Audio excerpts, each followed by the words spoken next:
咁啊，今次嚟第3次。咁我第一次嚟嗰陣時候咧，做完大家同一齊大家做運動啦。咁我平時咧，我翻到屋企咧，我係踎即係咁坐喺度啊，同我孫玩啊。你知我孫到咁細3歲，梗係坐低玩㗎啦，係咪？即係咁樣坐低玩咯，係咪？咁我係唔可以堅持5分鐘嘅。個腰骨啊，5分鐘我就哇好痛㗎啦。嗰日我翻到屋企做完之後夜晚黑喎，咁我要處理一啲嘢啊。咁唔係同書玩，係執緊啲禮物嘅嘢，執緊禮物喎。我唔知執下，已執咗1個鐘㗎喎。哇！即係我執嘢啊，執個鐘之後起身，已唔痛喎。我話完全係兩回事嘅。咁點解？我話喂，你唔痛咩？係我成個鐘頭㗎咯喎，係一次啫喎，第一次啫喎。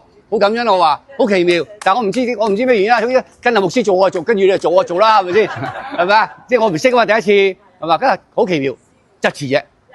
咁啊，呢個唔係應該應該堅持做嘅。咁相信我諗嗰個動作係另外嘅時候咧，係燒嗰條短骨啊。好，感謝讚美主，係啦。